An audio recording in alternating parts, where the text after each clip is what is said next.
Good evening. Good evening, everybody. This is the 8th regular meeting of the Medford School Committee. Today's Monday, April 13th, 2026, and we have a 6 p.m. meeting in the Howard Alden Memorial Chambers and via remote participation, and this meeting is being recorded.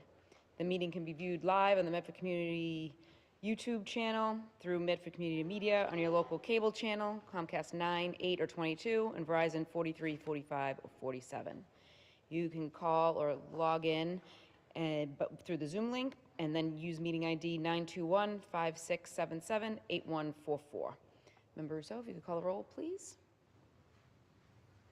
Member Graham. Here. Member Masterboni. Here.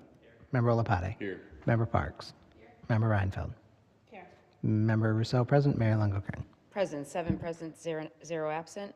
Thank you to our student reps for joining. And if we all may rise to salute the flag, please. I pledge allegiance to the flag of the United States of America and to the republic for which it stands, one nation, under God, indivisible, with liberty and justice for all. We have our consent agenda, approval of bills and payrolls, approval of donations, donation of $1,000 from PTO to class of 2028, quarterly update, South Collaborative newsletter, approval of meeting minutes from our regular meeting on April 6, 2026. Is there a motion on the floor for approval of the consent agenda? By Member Reinfeld, seconded by Member Masterboni. All those in favor? Aye. All those opposed? Paper passes. We do not have any reports of subcommittees, and we have 3 reports from our superintendent, so I'll turn it over to Dr. Galusi for the Mustang moment. Thank you. I know I start every meeting this way, but it's just my favorite part of the meeting. So this evening, we have the privilege of having Medford High School's Science Fair awardees here with us. And so I'm going to have Director of Science, Mr. Rocco Sieri, do just a little bit of framing for us before he welcomes the students up to talk about their project and teach all of us a little bit more about science this evening. Good evening, Madam Mayor and school committee members. This is probably one of the most exciting meetings to be at in terms of what the students bring to the Medford Public Schools. Their creativity and ingenuity in class is often not seen on the day-to-day, but at the end of each year, we've been doing an annual science fair for really more years than can be imagined, and they've been continuous in Medford since, probably the 1960s or so. This year, I'm excited to be able to bring a few people forward to introduce them and let them speak about their projects. But in particular, before I do that, I want to thank Tufts University for coordinating a lot of judges. That takes a lot of effort to bring in the graduate students and allow the kids to have somebody to speak to who's in the field. Mr. Chris Mabbitt is here this evening. He also participates in the judging and coordinates judges from his firm and also sponsors the event for us. We also have Wegmans, who provided breakfast and lunch for us this year from Medford, so we were very excited about that for the judges. And then we have, trying to think, I feel like there's someone I'm missing and I don't want to miss the person, but I think we've got everybody accounted for. Quick background, the teachers are the ones who ask the student, who basically introduce the project and allow them to pursue something that they're interested in. Some of the projects are based in like classroom work, and other times students they just choose what they want. Everybody has the option to choose, but we want every student to be able to participate in something. So we also provide classroom-based projects for the kids. Tonight, I'm going to ask that a sampling of the winners is here tonight. We give 15 honorable mentions, and then a top prize, a second prize, and a third prize. Our 3 top winners are here, and as I said, a sampling of the honorable mentions are here. So I'll just call them up one by one, and then I'll read what their project is, and then if they want to say something, I'll let them say something. Sound good? Awesome. Okay. Saffron Jacobs.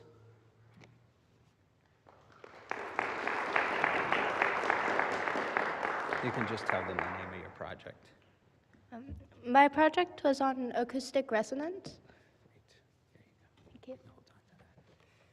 Leah Hershkovitz.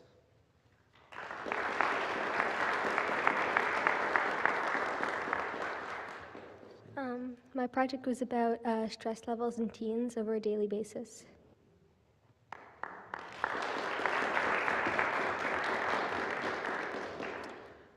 I'm going to call up Kevin Azizi.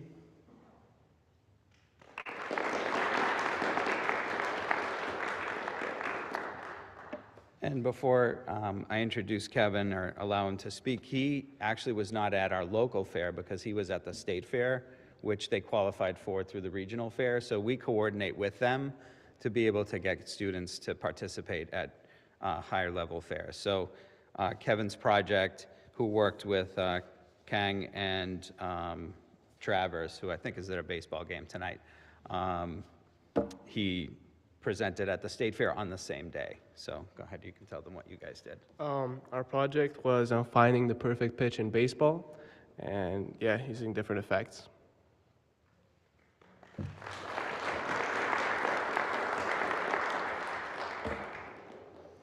And our third place winner was Lucy McSheffrey.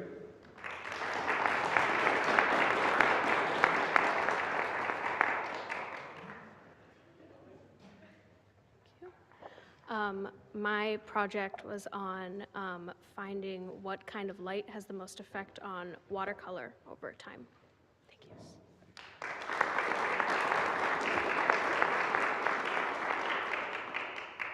Kang just arrived, so I'm going to call him up. Kang, why don't you come up?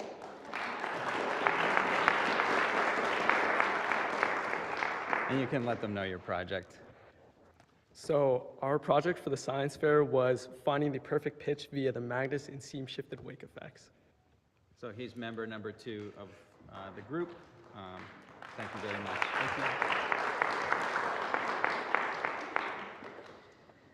Thank you. In second place, we had Griffin Lynch Wood.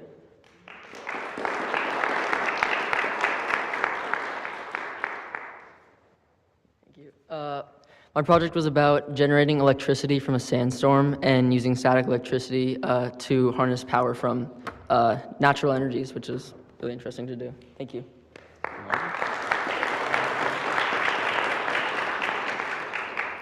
And our winners this year were Sam Keith, Jaden Ville, and Maggie Carroll.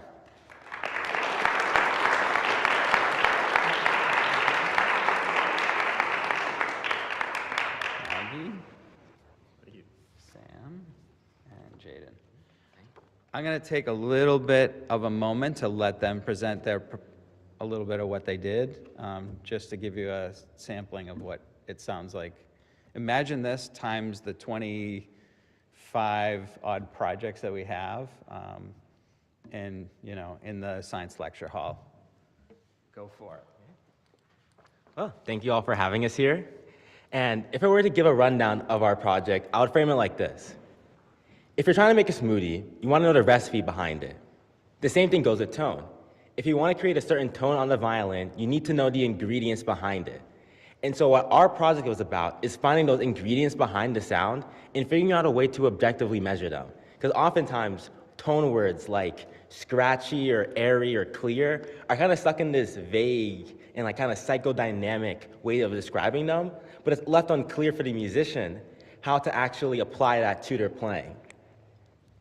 In our experiment, we found 2 main ingredients: the harmonic frequencies, which is caused by the vibration of the string, and what most people don't realize, the inharmonic frequencies, which is just caused, for instance, we play the violin, is caused by the friction between the bow and the string, just making contact. And that gives a little scratch, a little friction to the sound that can open up a wide range of tone colors. And so in our experiment, we had a few control sounds, airy, scratchy, and clear. to have our perceived idea of what a harmonic and inharmonic frequencies would sound like if we were to create an airy, scratchy, or solid tone. And then we applied our analysis of those to a varying a violin technique. For ours, it was sounding point. And so we would play with the bow at the first sounding point, second, third, fourth, and fifth, to then see if our ideas on how the inharmonic and harmonic frequencies influence the sound actually played out. What we found is that our prediction for the inharmonic frequencies worked pretty well with our data and was a good predictor of what the tone would be, but our harmonic frequency analysis of taking the ratio of the harmonic peaks didn't work as well. And so something we might look into further is how to better that analysis. And so with that inharmonic frequencies, we found that sounding point 2 was the best, which aligns with something that our violin teachers always told us as up-and-coming violinists, and how there's a place between the bridge and the fingerboard, between sounding points 1 and 5, that has a really great tone. You don't need to do a lot for it. And we found our data showed that it was sounding point 2 because it had the least inharmonic frequencies. And so, while describing tone is harder than it sounds, we hope we made it just a little bit easier with our project.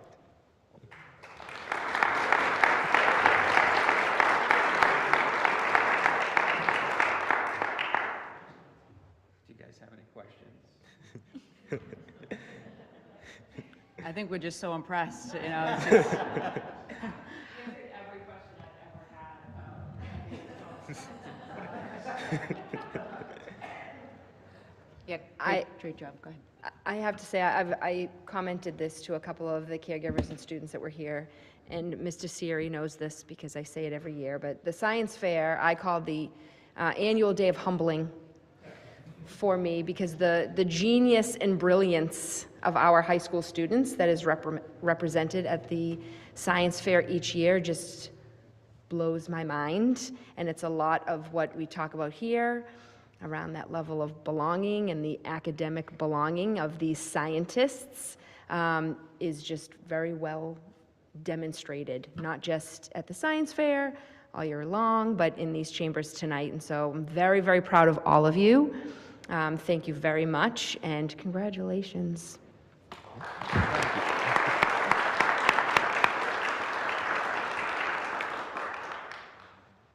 Yeah, we'll do a picture, and thank you to Mabit Associates, I think, for volunteering and I'm sure donating. But yeah, come on up, everybody that has top 15 and our top 3. We'll take a quick photo.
Thanks all.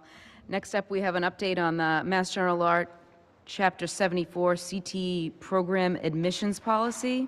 Mr. Chad Fallon, CTE Executive Director. Mr. Fallon is joining, he's going to be joining virtually.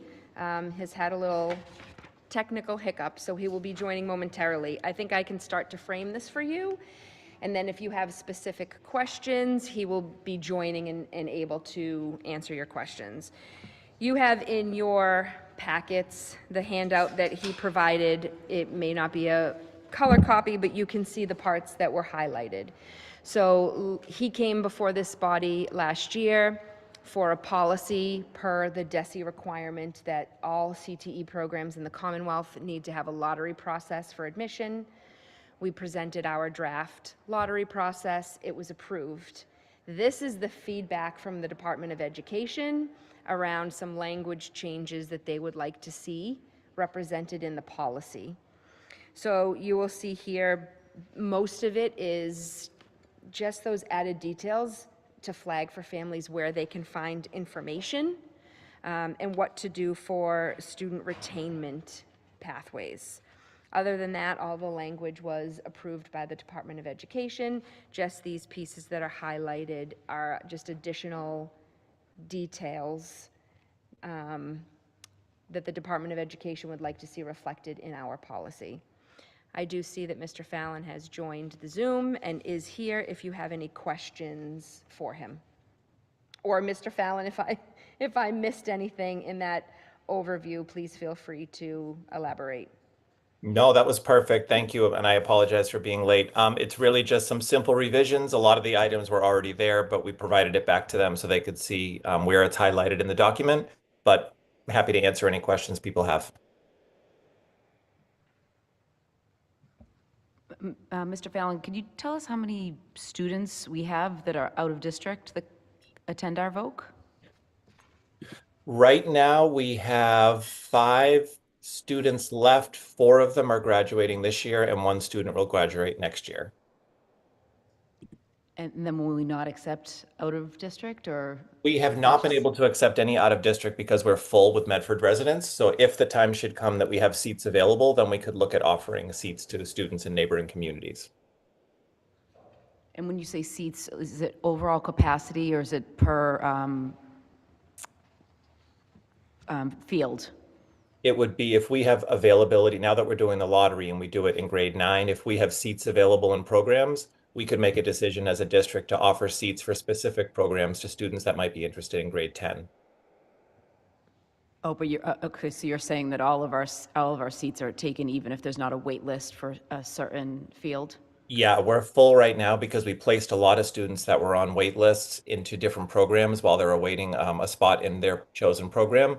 So right now we're completely full with 20 students who didn't get any of their choices. So we're full with a wait list just on our own students. Member Reinfeld?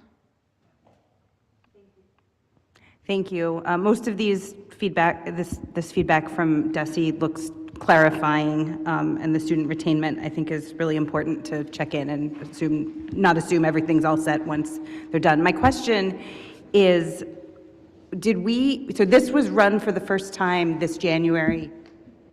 What did we learn? Are there changes that we think we might be seeing in the future based on what was happening? So that's my first question. And then my second question is around the communication to students who decide not to pursue a CTE, because I know that was a little bit unclear this year. So any changes from this year, and how does this affect those who decide not to continue after their exploratory into the CTE program? So as of right now, we don't have any plans to change the way we're doing it. We still plan on doing a straight lottery. We plan on doing it in grade 9 after they've gone through exploratory. So we plan on doing that for next year. What we're going to tweak is that roughly, usually every year, it's anywhere between 60 to 80 students who choose not to continue. So this year we ran about 276 freshmen through our exploratory program. We only have seats for about 200. So those students, it worked so that 90% of our students got one of their choices. Most students got their first choice. What we found was students in construction, health assisting. I know them all. I say it every day. Health assisting, electrical, construction, and film and TV. Those 4 programs we needed to run the lottery. As you know, health assisting and electrical have the largest wait list right now. So we don't plan on changing how we're doing it. What we're hoping for is that when we open the plumbing program, that will filter a lot of kids that were in the construction focused areas to have another place to go for next year. In terms of what we're doing for students who opt out of CT after the halfway point in the year, this year we ran an extended exploratory in 3 of our programs. Next year, we're looking at making them into a guided study or an enrichment class because a lot of students were saying that they were wishing that they had time to, pick up, a study or some time to be working in other coursework. And the good news is that most freshmen in this case don't have an academic enrichment class, so it wouldn't be like they were doubling up. What we found is that the 3 programs that we offered based on they were the only programs we could offer because we had teachers available. That wasn't necessarily the kids' choice. Some kids were fine with it, but a lot of students, reported that while it was okay, they might have rather have a study. So until, I've talked with the scheduling team, my hope would be that we have semester-based electives moving forward so that kids have a place to go after quarters 1 and 2. We used to do that with the arts, but now with the 7th period added, there's more opportunities for students to pursue an elective. So there was no room in the arts for any students that were choosing not to continue in CTE. So next year, we're going to utilize the teachers we have available, but we're going to basically run 3 blocks of an enrichment or a study for students for the second half of the year. So what I've started doing now in communication with families, and we've done a lot of this at the middle school. I presented kind of solo about CTE for the McGlynn and Andrews students, and we've had some parent presentations and just, mentioning to families the importance that if you're thinking you want to do exploratory because it's fun and that it's something you want to just experience, we're all for that. We support that, but that we are still going to place our students who want to be in programs halfway through the year. So that if you're a student who's doing it just for the experience, that you're probably going to be looking at an elective that you're going to be taking for the second half of the year. And then next year, we hope to have semester, or in a year, we hope to have more opportunities and some new electives that run on a semester basis so that kids have an opportunity to go into those beginning in January, quarter 3. Thank you. Member Graham? Thank you. I have heard from some folks about our decision to not wait the lottery at all. And I got a couple of questions that I couldn't really answer about why we didn't at least ask kids to describe their interest or provide some sort of like meaningful input in some way versus like a blind lottery. So I guess my question is, are there other schools who are doing something that is helping students be able to articulate their desire to be in various programs before the lottery is run? And I think the fear is, right, I don't know what I'm going to do at the end, so I'm just going to like put my name in, right, for something because that's better than extended exploratory or study hall or whatever. And then I am actually taking a spot from somebody who really wanted to be in that shop, but I just happened to like be the lucky one and that person's not. And then I drop out before the year is over, so, or at the end of the year and don't continue. So I guess my question is, are there other models that we should be considering that would provide some sort of like threshold of like work or interest in some way that would be beneficial to explore in the future? Yeah, so the state offers some opportunities if you want to do a weighted lottery. Most of the schools I've talked to and a lot of the colleagues I have in the area did not do a weighted lottery, but you can, and it's looking at attendance the year before. They want to see that students haven't missed anything more than 27 days. So if you're somebody who didn't miss 27 days or more, you would get, essentially another ball in the lottery. If you're somebody who hasn't had any 37H or 37H and a half infractions with discipline, then you would get a second ball in the lottery. And then if you attend an open house or you come to a community event, you might get a third ball in the lottery. So when we talked about it as a district team, we didn't feel like that selective criteria was necessarily going to hurt or help any students because most of our students don't miss 30 plus days of school. So this was really the Department of Education's way of saying, okay, we understand you might want to use some weights and how you do it, but we're going to prescribe how you do it. The other piece is like an interview. So, this was year 1. I am happy to bring it back to the team and bring people around the table and talk about what that may look like. And if the district decides they want to do a weighted lottery, then we can look at that too.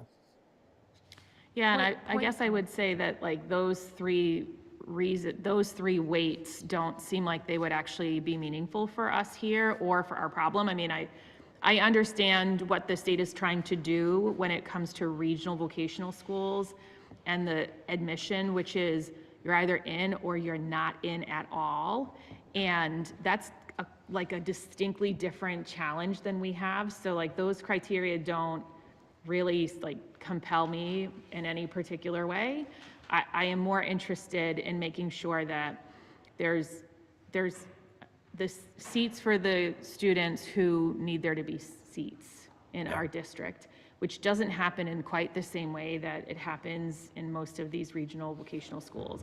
And frankly, we weren't the reason why the state enacted this legislation in the first place. So my first preference would be the state says people like Medford don't have to participate in this process at all because our students are in Medford High School no matter whether they are in program A, program B, or no program. That is not the case in the regional vocational schools, and there's huge demand. So I guess what I'm trying to do is figure out, like, are there other things that we could do that make sure that we are helping students take, like, understand what action they can take to express their preferences and desires other than just like feeling like it's really random whether you're going to get to do the thing that you wanted to do or not.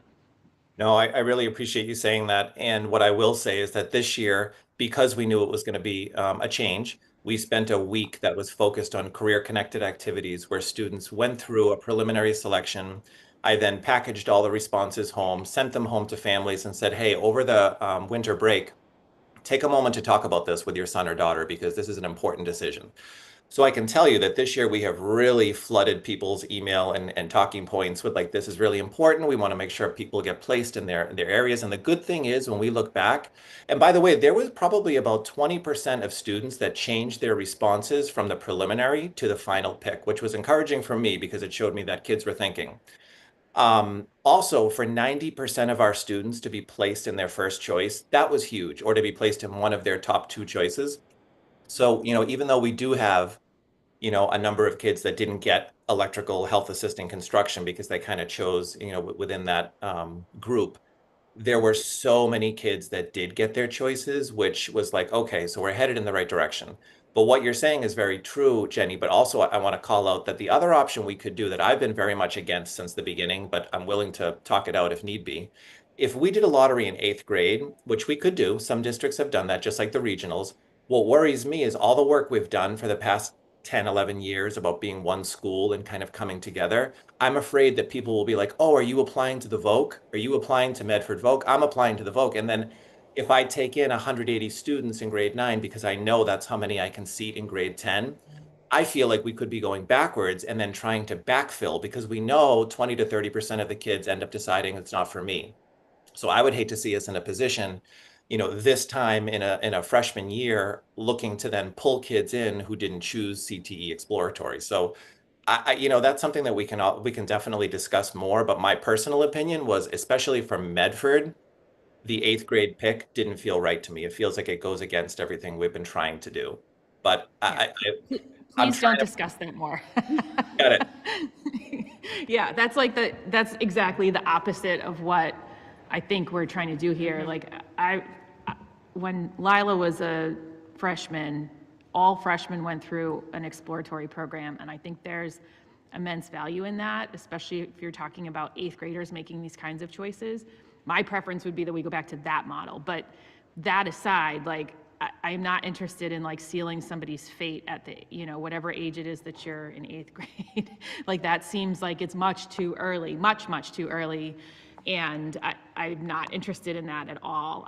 I'm just more interested in like, how do we make sure that the kids who are in Medford High, who have gone through the rotation program, that you don't have to be one of the 10% of kids that don't land where you wanted to. And if there's other shuffling that could like make way for those 10% of kids to find their home a little bit faster, I think it would be ideal. So I'm not sure what the answer is necessarily, but that's what I would want us to be focused on, is like, how do we get even closer than 90% from a placement perspective?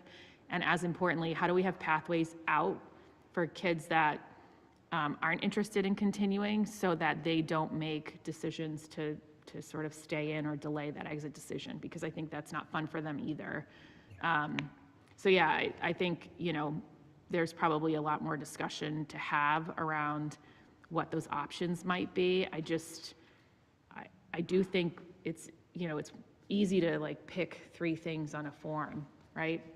It's another to express interest or like any sort of desire to be in a program. And I just wonder if there isn't a way for that to come through somehow in our process, but For sure. maybe there's not.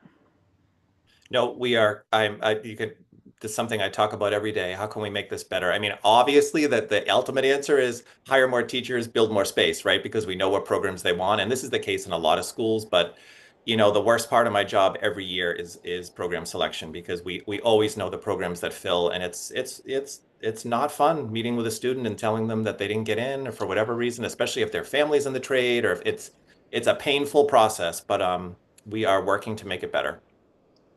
Thank you. Thank you. We have Christine, come on up.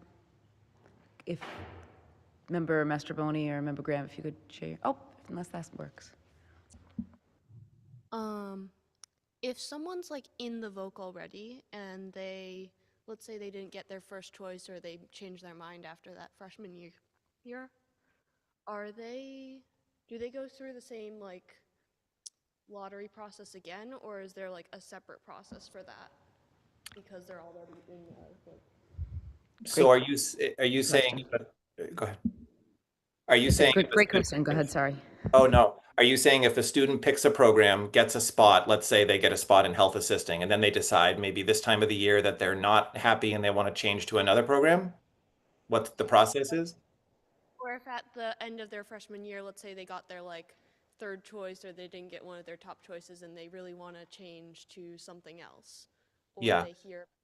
Yes. So what's already happening is like today, for example, I had that I know of, one definitely, and probably another one in health assisting that has decided it's not for them. So now those students will move out and maybe they'll go to another program. In one case, one student wanted to go to biotech and there's no wait list right now for biotech. So that was a clean transfer. So we're going to make every opportunity. If somebody's going from health assisting to electrical, obviously there's a long wait for electrical. But what we do is we look at if they want a specific program and there's room available, we either add them to the program or we add them to the wait list. We don't do another lottery. We did lottery for first and second choice. And once we did that first round, now at this point in the year, if people decide they want to be added to a wait list, they just reach out to me and their counselor and we add them to the wait list. There's not an additional lottery. Okay. Thank you. You're welcome. Thank you. Thank you, Mr. Fallon. Welcome. Thank you, Principal Fallon, and thank you, Dr. Galusi, for the presentation. Is there a motion on the floor? We need a vote. That's what I figured. Yes. Yes, we do need a vote to update the policy with the Department of Education's suggested suggestions and edits so that we can get that vote. Motion to approve by Member Mastroboni, seconded by Member Lapade. All those in favor? All those opposed? Motion passes. Next up, we have our fiscal year 26-27 calendar review. Someone turn over to Dr. Suzanne Galusi, our superintendent. Thank you. Okay, thank you, Mr. Pipicelli. You can advance to the next slide.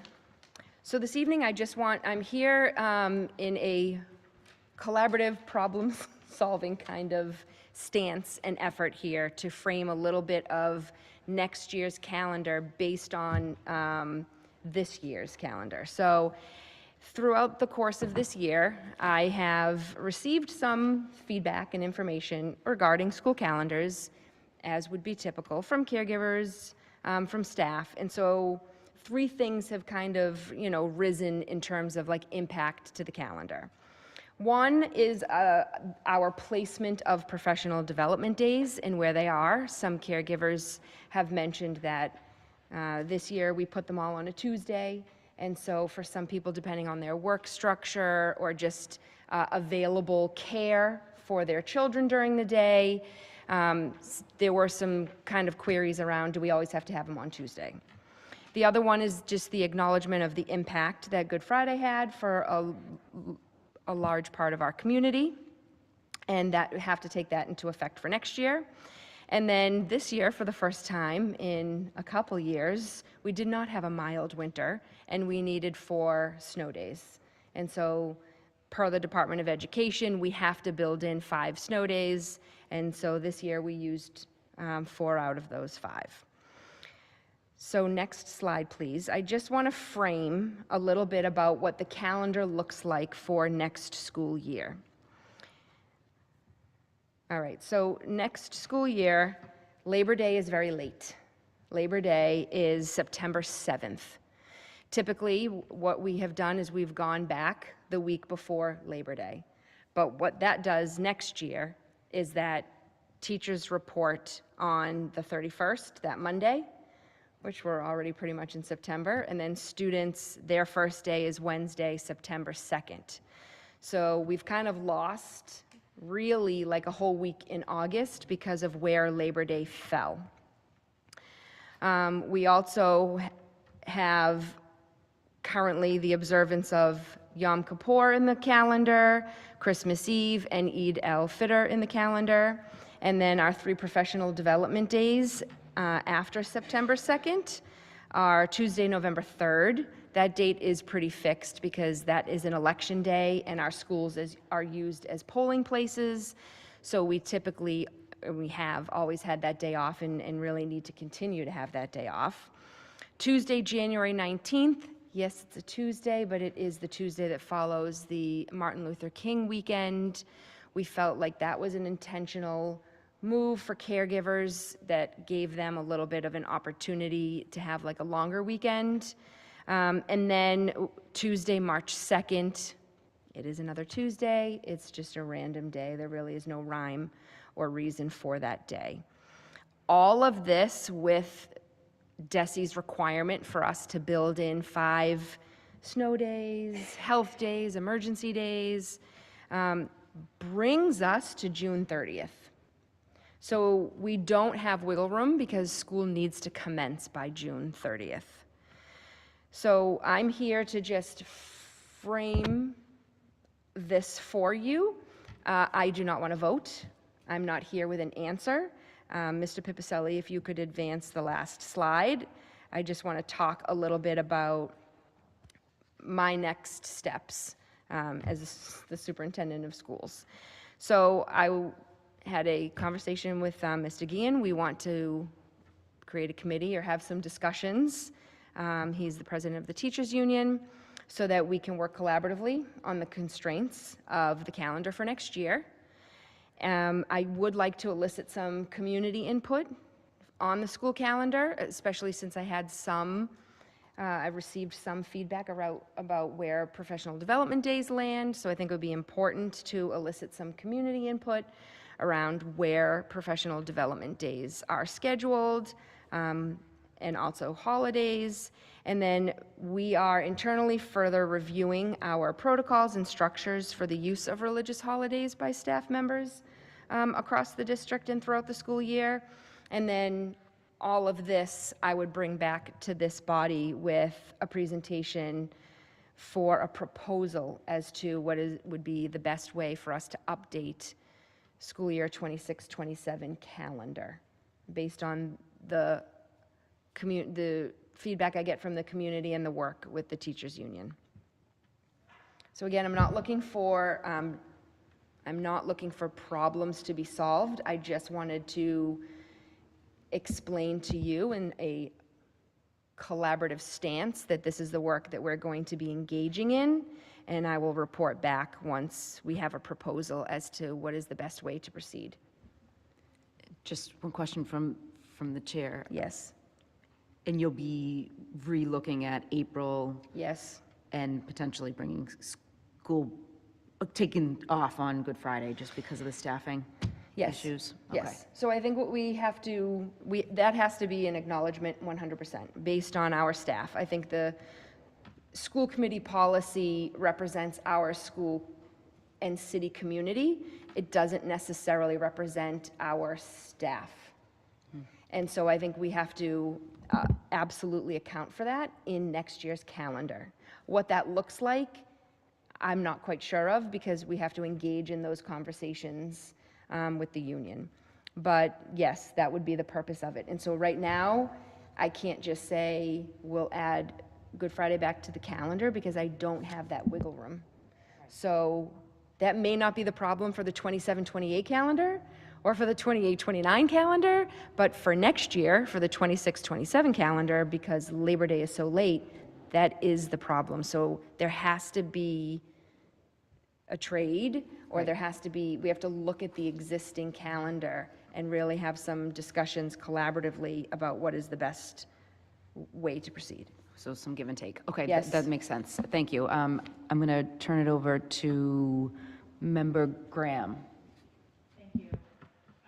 I just wanted to share, I've been collecting some input about this question, and I am thinking back to how we crafted the policy around the calendar creation originally, and we were indeed trying to reflect a more inclusive community and a place of belonging, even though we weren't using the word belong at that time, right?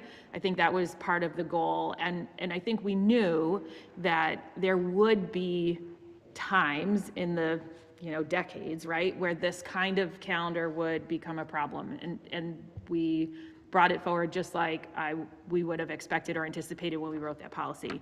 I think what is unique about next year is that in order to fulfill our policy, we fully, which would include observance of Good Friday and Eid al-Adha, Rosh Hashanah falls on a weekend. So we would need 2 additional days. So one day certainly is important operationally to address Good Friday and the staff absences that came with that day, because as you mentioned, our staff, the makeup of our staff is not exactly the same as sort of the broader community. But if we could find 2 more days, we could carry out our full objective of our calendar under our policy. As far as I can tell, the only day that the school committee could act on alone would be to not observe Juneteenth on the 18th, which is not Juneteenth, that's the 19th.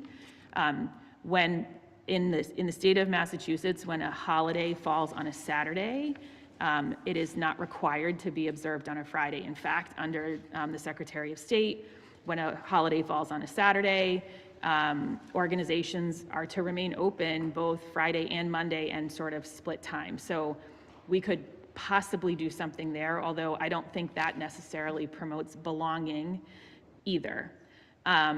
So that to me is the only thing that I can see that this body could do without some sort of broader collaboration. And I think, I guess, and that's sort of a conversation for this group, but I don't think we're saying we want to abandon the practices that we have set up. I think what we're saying is we have to work together somehow, some way, to get through this particular year of the calendar because of the way all of these holidays fall, and Labor Day starts late, and and on and on and on. I think there are other options that were suggested to me by various members of the community that would be appealing to them, all of which would require collaboration from our teachers union in particular, because their contract has specific stipulations in it about how the school calendar falls in some cases. And those days that people have suggested to me, and I just want to make sure that publicly we are talking about them, is the Friday before Labor Day becoming a school day, and so that Good Friday could be a full day off, albeit that does not solve the 2 calendar day problem if we are trying to be as inclusive as our policy sets forward. The other suggestions that I have heard is swap an early release day on the 23rd of December with Good Friday, so that students would be in school for a full day on the 23rd, which is not a holy day. It is not even the day before a holy day. The holy day is 2 days later for Good Friday, although operationally, I think there's still a question about whether that would be workable or not. And then the other suggestion that lots of parents have this year in particular because of the late start of school was simply to start school earlier. And particularly our youngest students are having, the parents of our youngest students have lots and lots of childcare issues at the end of August this year because of the way the calendar is falling so late. Other districts have made decisions to go back sooner than their contract allows. So those are the things that sort of people have brought forward to me. I did want to make sure to mention, though, that I got a really lovely comment from a member of our Jewish community saying that, you know, she really appreciates that she and her children feel seen by our observance of that day. So I think we have to balance the operational aspects of there being enough people in the building to have school, but also I don't want to see us sort of move away from those observances for the folks in our community who are used to not being seen and not feeling seen. So I just thought that was a really powerful comment, and I wanted to like pass it along, because back to like this idea of belonging, if we don't feel seen, we cannot belong. And I know that our teachers work really hard to make students feel seen every single day, and I think this is like a district-wide sort of statement about feeling seen that we have to be like really mindful of. And then I think my last comment would be, I would love to see there be some sort of collaborative working group, like really collaborative, out in the open, in public, for people to participate in, where we talk more broadly about the problems of the calendar, because I think there are lots of problems of the calendar depending on who you talk to, and there's the way that these things have always been, or they have been for a long time, and then there's the practical realities of caregiving that continue to evolve and become more stressful for families. So I would like to see some sort of collaborative conversation happen at some point about the calendar. And I mean, you could throw start times, you could throw all kinds of things in there, all of which, by the way, are sort of tied up in various contracts that we hold with our bargaining partners. But for us to come here, and even if this room was full of people advocating in one particular direction or another, then we would go back behind closed doors and we would talk to the unions, and then we would come back and then we would say what we're going to do, and then people would be unhappy with that. But I think really when caregivers and teachers collaborate together, there's really, really powerful outcomes for students, and I think we should consider doing something like that as we talk about the broader calendar implications for our community going forward. Thank you. Thank you. Member Parks? Thank you. I just want to, everything that Member Graham said are things that I have heard, and I really appreciate hearing. I think one of the things that also should be focused on are kind of those protocols, because another thing I heard is about the kind of the sudden decisions that were happening in real time. But my main question is, in an effort to kind of, leave because Member Graham talked a lot about things that were raised, leave the kind of troubleshooting to moving forward, is what is our timeline that we're talking about? And also, how do you want to receive feedback? Do you want emails? Are you going to send out a survey? How are we collecting? Are you going to have forums? How are we going to do this? I hate this monitor because I can never see you, Member Parks. I think those are part of the conversations that I want to be having internally. I think because time is of the essence, and we did approve a calendar, and I know so many families need this for planning purposes for next year, especially around care and where professional development days fall, where holidays fall. I know we want to do this as quickly as possible, so I think listening to Member Graham's suggestion and hearing yours, I would say some of this might have to be like tiered approaches to elicit feedback and do some of this work, and I think an initial survey would get us some really great data to begin some of these conversations, and then maybe also elicit some committee input, a little down the road as we're working on really kind of informing how our calendar is. Does that make sense? Member Reinfeld? So my first question was a little bit similar to what Member Parks was saying. I was going to ask, are there any assurances? You said we cannot promise that there will be changes to Good Friday, but it's something we're looking at. Are there any assurances to be had, to your point of, I know I pushed to have us approve this calendar as early as possible because we knew that people needed to make plans. And I just heard, are we looking at changes to the start of school? And I know people have booked travel. I know they're also scrambling to find childcare. So are there any, I think June 30th, we know school won't go beyond that. But is there anything we can tell people in terms of what to expect as we wait for a timeline? Sure. I could say two things. One, when we did put forward the calendar for next year, I was very clear that we haven't lived through Good Friday yet. And I didn't know how that was going to go fully. And I did make that known during that meeting. And here we are.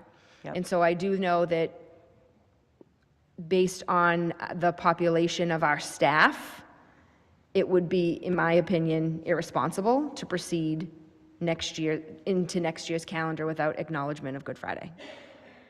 So the work that I need to do to elicit feedback from the community and with the teachers union is how can we get to a point where we can operationalize schools and acknowledge Good Friday as a holiday, knowing the constraints of next year's calendar. And I do apologize, we're going to try to do this as quickly as possible so that we can get this information to families, but I can't give a clear time stamp. I would say, with all best efforts, we would hope by the end of May. Okay. And I think the community conversation there is really important, and understanding what observing these things mean. I know I've seen the suggestion that maybe religious holidays can all be half days, and then we're hearing, but some observance is really in the morning, some is more in the afternoon. So I don't know what flexibility is there, and that's the conversation. I don't need to get into it now. There's also looking at other districts, of course, what they're doing, but also what their community composition is, because it's easy to say this community does this, but their staff composition may be correct, entirely different. But I do think it's really helpful to hear that, to put these different policies side by side, particularly actually for staff who live in other districts and they have childcare needs as well. And then as a second step, to be looking to the future. I remember on on April 14th, when we approved this year's calendar, I remember when we approved the calendar that we're living through now, back in 2024, I think it was. I actually remember Russo said, I can't imagine we're going to have snow days. And yeah. So being able to project forward, because I know we approved the calendar that we're in now, the 25-26 calendar, with the assumption that it would be a one-time experience. And I know it became, the constraints changed when we negotiated a new contract, but being able to try to anticipate and project forward would be very helpful. The other piece of this, I think, is as we look at how we recognize religions, how we incorporate this aspect of belonging into our calendars. I know that I said this when we approved the calendar, we still have education to do around what these holidays mean for students, for our communities, and particularly holidays that aren't days off, and making sure that our staff understands what this means for students, and that their students aren't getting grilled about why they're not in school or being the assignments, really doing that internal education around what it means to have a day with no assignments and why. I know we've heard from community members that they wish their children's teachers saw them, and even things like saying Happy Hanukkah, Happy Mubarak, all of those abilities. And I would also urge the conversation to also include guidance on extracurriculars. I have spoken to both Director O'Leary and Director Fee about scheduling of sports and arts events, and I know there are many other things that we do, but looking at how those intersect as well. Because I think we spend a lot of time in these meetings talking about what happens during the school day, and those activities are just as much a part of students' education and families' balancing of schedules and teachers wanting to be there for their students. So I think that's my list of things to put into the mix and the conversation. Thank you for being transparent about what's happening and having the conversation. I do agree with Member Graham that having some of this in public and letting people really understand is essential. And I do want to thank everybody who wrote to express their feelings, particularly those that were really grounded in respect and seeing multiple sides and sharing their perspective with the awareness that one perspective isn't always everyone's perspective. Thank you, Member Reinfeld. Member Graham? Thank you. Just a few other quick things. On the back of our calendar, I know that we have received feedback that Christmas is labeled a national holiday and not a Christian holiday, so I would ask that we fix that. As I've fielded that question, what I've described is that Christmas is so much ingrained in our government that it is the only religious holiday that rises to the level also of a national holiday. But I think for our Christian neighbors, it's important to them that we describe that as a Christian holiday. I accordingly don't believe that Christmas Eve should be listed as an observance. It is not a religious day. And so it's certainly a day off of school. I'm not suggesting we go to school on Christmas Eve. I'm definitely not suggesting that. But for the sort of the tidiness of the observance language, I will also be putting forward a resolution to make Orthodox Good Friday an excused absence day because it is not currently, and that was pointed out to me. So I will take care of that in a separate motion. But the other thing I wanted to make sure that changed was on your first slide, you talked about observances being Christmas Eve. It should also say Christmas Day. We are also observing Christmas Day, and I don't want our Christian neighbors to feel like we are not, or that we are trying to cancel Christmas, because I don't think that's what anybody is trying to do, quite the contrary. Nope. Thank you. Thank you, everybody. Thank you, Dr. Galusi. We'll look forward to hopefully a new calendar soon. We do not have any presentations of the public. We do have continued business. Be it resolved that the Medford School Committee. Before we go, Sure. I think we have. Oh, yeah, sure.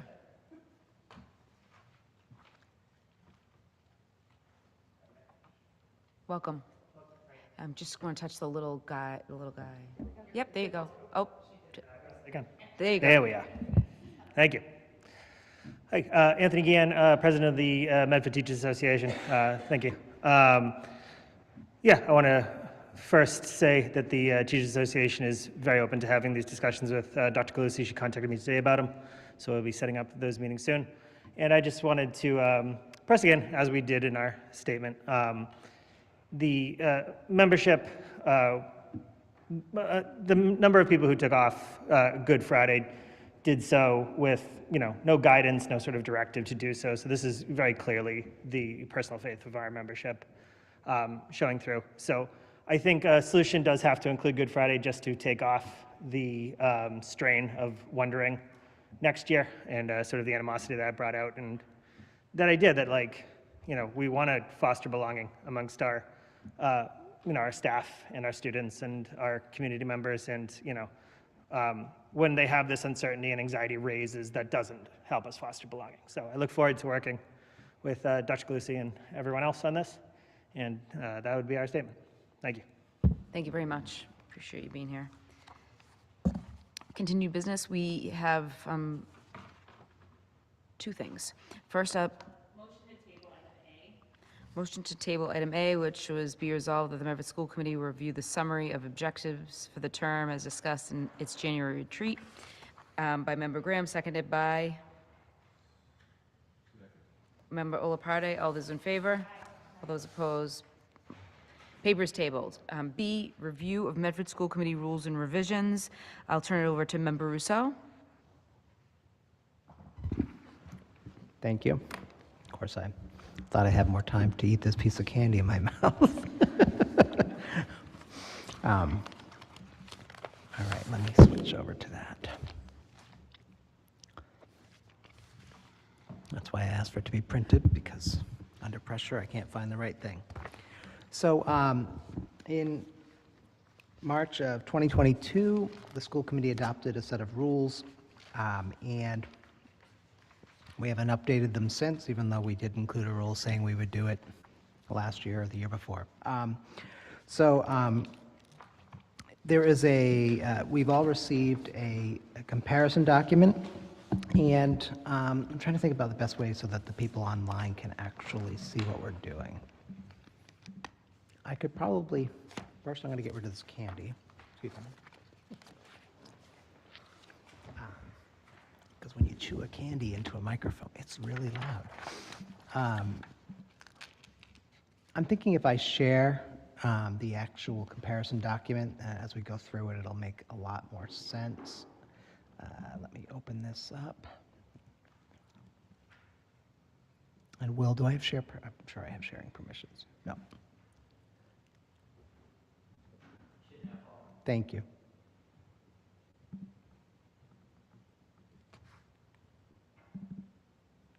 Okay, and now I've got to be able to see everything through all the little share windows that are in the way. It's 13 pages, but it won't take as long as that sounds. It will be nothing like when we first adopted them, which was a long meeting. So this is a comparison. The rules that are not changed are not listed here. And on the left, we have the original language. Member Reinfeld, Member Rousseau, and Member Graham have submitted changes. I appreciate that not everybody had an opinion on making changes, because this would have been a much longer meeting. And so some of the changes here, well, I'll just go through them one at a time. So on the first one, I've suggested a change, and now I'm realizing it would be nice if they had been highlights of what changed.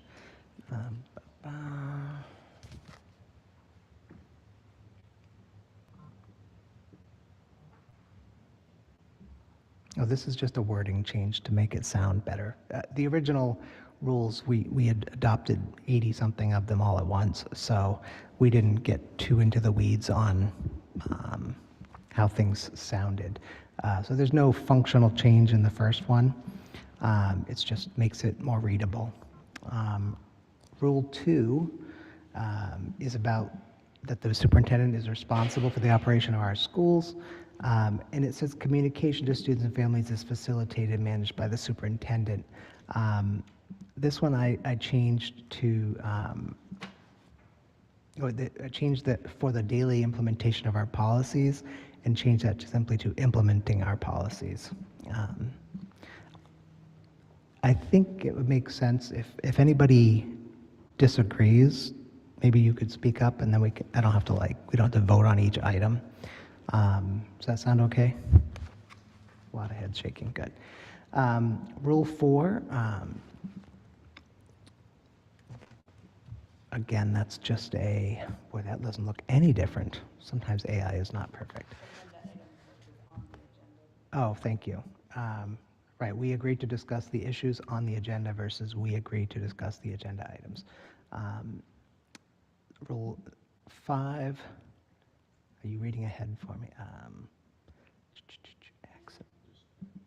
Got rid of it in a fashion. let's see, Rule 6. That's essentially the same thing as well. Rule 7. Oh, thank you. Again, it's an educational institution. We should at least have the apostrophes in the right place. Thank you. Rule 7 is a hyphen? Yep. Okay. Rule 8, another hyphen. Okay, I should have done a better cleanup on this. Rule 9,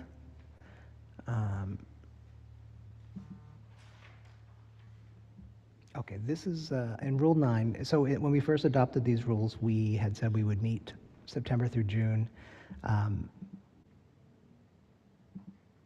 Is there any change on that? No. All right. Rule 10. I did go through. Oh, member Graham's change.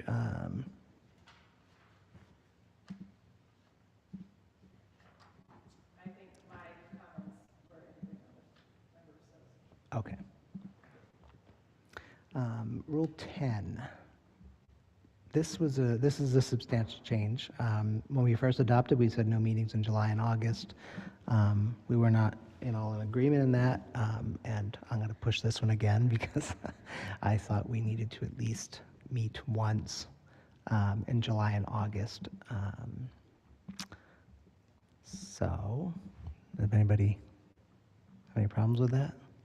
Can be on Zoom, you can be at the beach or wherever you are in the summer, probably at work like the rest of us, but member, oh, sorry. Member Reinfeld? Yep, I don't have a problem with this. I think it is worth scheduling these in advance, and if they need canceling, so be it. And my motion would be that if no meeting is scheduled, then the superintendent would still send out that broadcast memo. That would be my change. Yes, let's plan to meet once a month over the summer, and if that meeting gets canceled, we should get a broadcast memo on what's been happening. Could I suggest that we schedule a meeting if needed? I would rather have it on the calendar for building in summer plans and then cancel it, rather than trying to scramble around during the summer when people are away from messages. But Trying yeah, to find a time that is already going to be hard to find. That's my preference. and neither of those issues were why I think we should pre-schedule them. The reason we would have one in the summer without having it pre-scheduled is because something bad is happening, frankly. And that's the worst time to have to gather everybody. And so if it's just on the schedule, it's one thing to wait a week or two to discuss something really important that has to be deliberated on. It's another thing to be like, we'll talk in September. So. I think if there truly is an emergency, then we do have to scramble to find something, but for the majority, I mean, Yeah. knock on wood, we just found out what happened when we said these things won't happen. Let's not say that out loud. We can evaluate, is this something that can wait until our already scheduled meeting?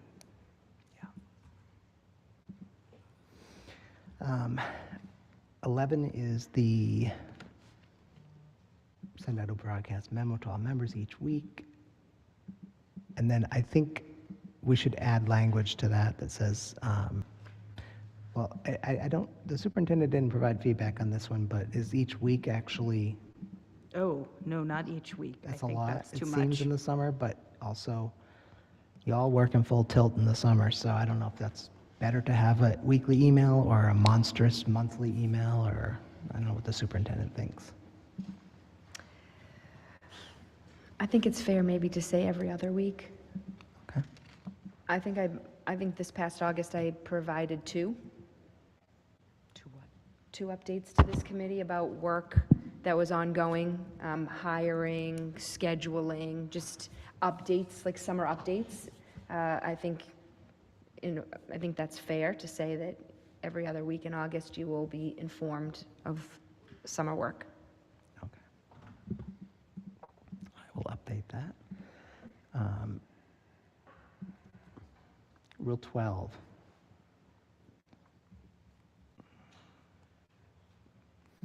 This is just saying the same thing. If this, as our meeting is scheduled for a Monday and it's a holiday, which here we are again, we'll move it. Rule 13.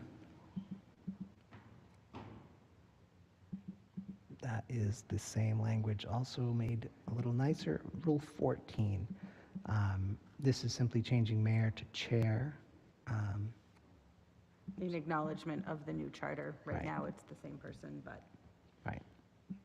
And we don't have to redo these again. yeah. Rule 15, let's see.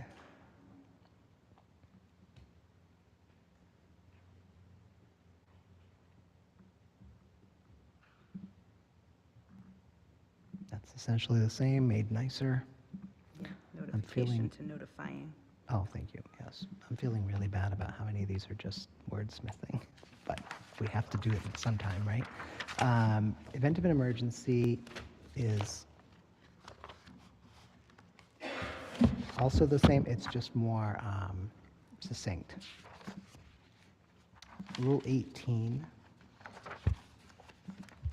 is the same cleanup. Rule 21. What page are we on? Ooh, 3. Similar cleanup. All right, Rule 22. We're going to get to some substantive changes, I promise. This is interesting, it said chair versus mayor. Nothing substantial changing in 23, 22.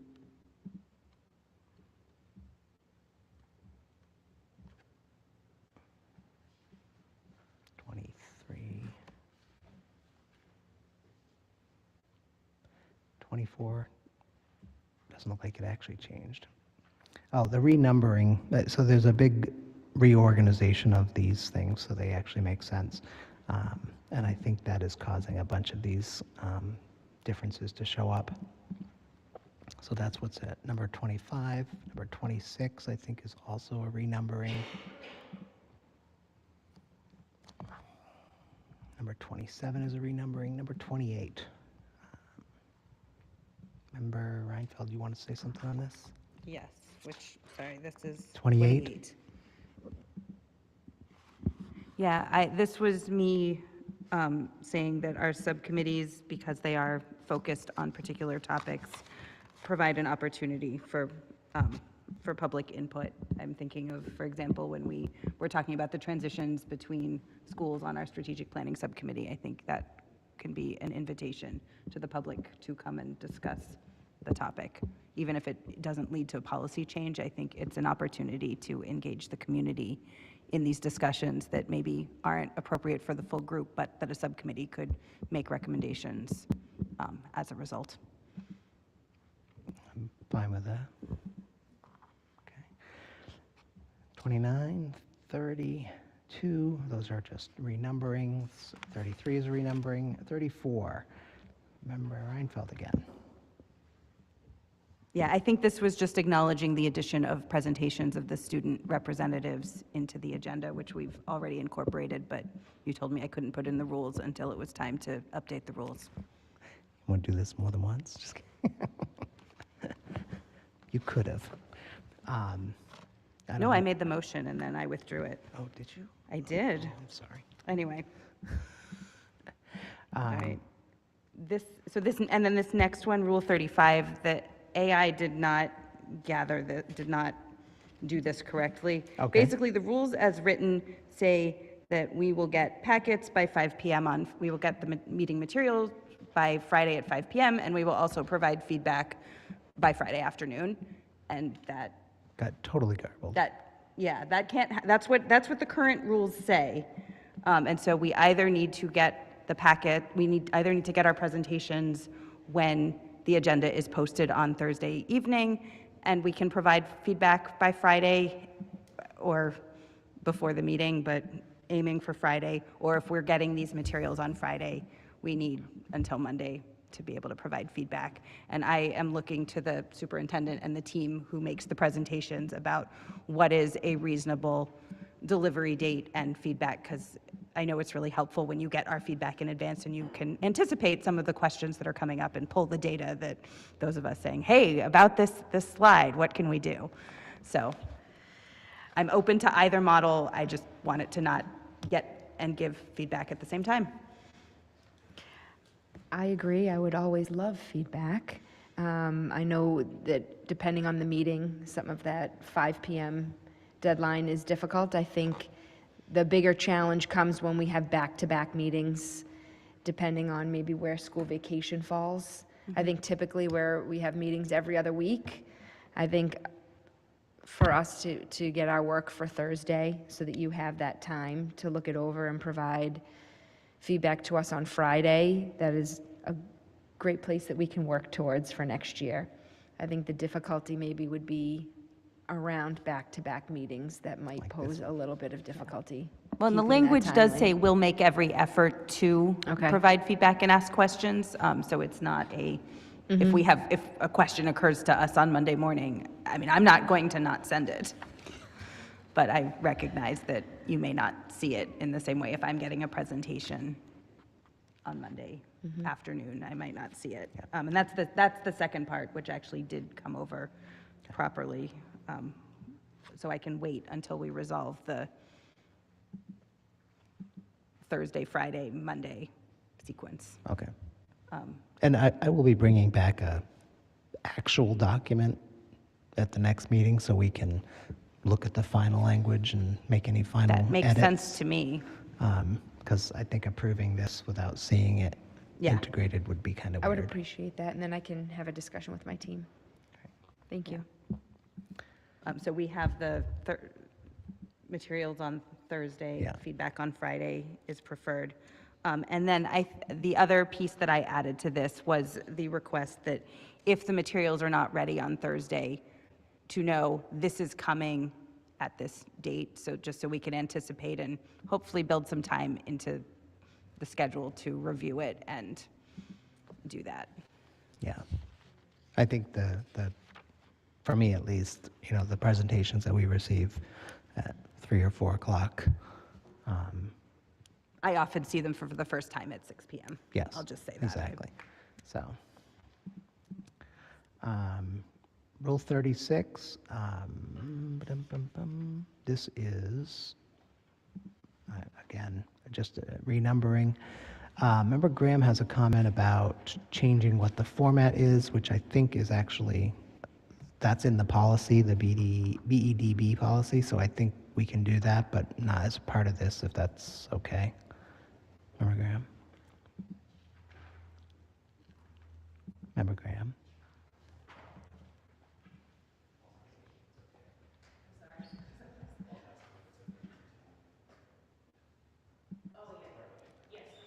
Thank you. It's okay.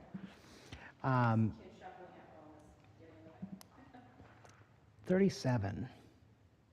Member, right? Yes, so this, I just added a sentence to the end of this. So this was based on feedback from former school committee members that there has in the past been some confusion about administration not sure whether they were supposed to act on things discussed during good of the order. I think it was a previous administration, but I just wanted to clarify that as per Robert's rules, this is about committee function and operation, not about policies and action. I'm not super attached to this sentence, but I thought it was worth clarifying since I'd gotten some feedback that that had been confusing in the past. I think it's fine. 39, 41, 42 are all just modifications to, actually 42.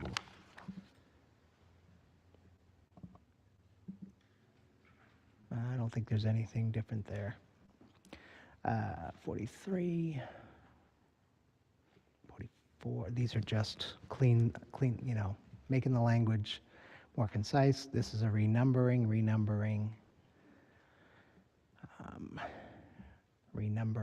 I don't know if you're all looking at the screen and I'm scrolling away as if you are. Sorry.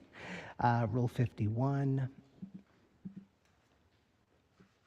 So when we first did this set of rules, we had discussed that I would include a bunch of metadata into them, such as links to the policies, et cetera. And not all of those had been done the first time around, so that's why there's some more stuff in here. But this is a renumbering as well. Let's get down here. These are all renumberings. I'm disappointed that I didn't realize that sooner.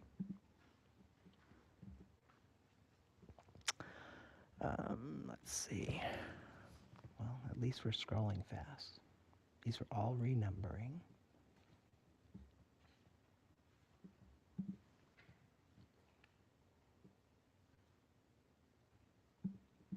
'71 is actually not changed.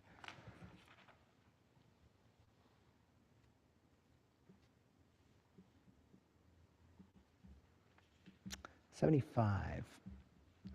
That's member Reinfeld. Did you say 75? Yes. We are cruising along.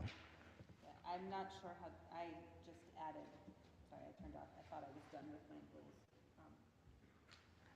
Yeah, I just added upon approval, saying that we need to specify when it goes into effect when we approve. Yeah, that's a great one. 76. This is the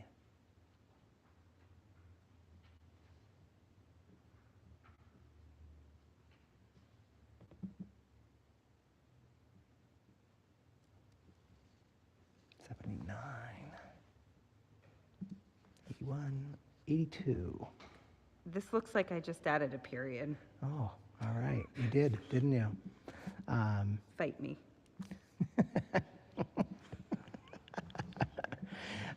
Let's see. How about 83? You had it more than that. Yeah, I'm not sure what happened. It should be chair rather than mayor. I think, right, I think this is a, Yeah. this is a chair, mayor to chair, which, 83. oh, and then I added onto the Medford Public Schools website, rather than our website. Oh, yeah, that's good. Let's see, 87. Well, whatever. That has to reflect whatever your new numbers are. Right.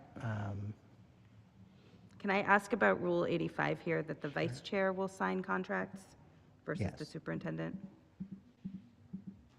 Sure. That's the way it is. Is that what we do and we're just putting it? Yes. Okay.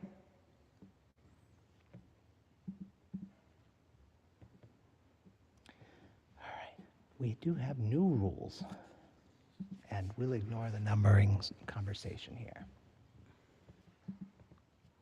So my Rule 11, I think, is what we already discussed about pre-scheduling summer meetings. So I don't have anything to add that I haven't already said.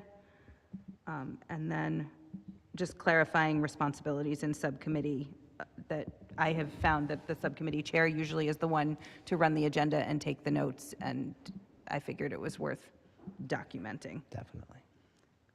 And then this other was the motion that we approved around Student Advisory Council and designating members to attend if invited by our student members. Great. All right, number 80 or whatever the numbers will end up being.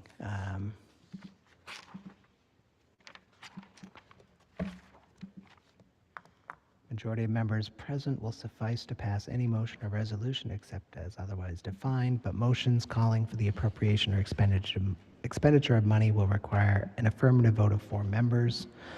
I think that's Mass General Law, so. And 83, the secretary will review the warrants weekly and provide a signature authorizing the payment of payrolls and bills, which I've been doing for a number of years now. Wow. All right. Yes. Of course. Member Mastrobuoni, yes. Thank you. On number 80, is the intent of that to just ensure that when we're spending money, we have enough folks here? And so like a quorum could be 4, and that's the difference between the two, is in one scenario we need to have 4 affirmative votes, but it could be something that could pass with 4 people here would be 3 to 1, or 3. Right. Okay, great, thank you. Just want to understand that one slate. If you have an idea on how to make that less obtuse, I would appreciate that. You can send it along, because it is obtuse. I mean, we have 7 members, we could just spell it out. But then we'd have to, do we want to describe if there's 7 here, or 6 here, or 5 here? Like, that could get a little wordy, but you don't have to answer that right now. And I see it. What? Do you have? Oh, no, I was just going to motion that Member Russo consolidate these and present them at The next meeting. the next meeting. Motion to consolidate for the next meeting by Member Reinfeld, seconded by Member Graham. All those in favor? Aye. All those opposed? The ayes have it. Our next regular meeting is April 29th, 2026, and the meeting will be held via remote participation only. Is there a motion to adjourn? I'll motion to adjourn. My microphone's still By on. Member Reinfeld, seconded by? Member Parks. All those in favor? Aye.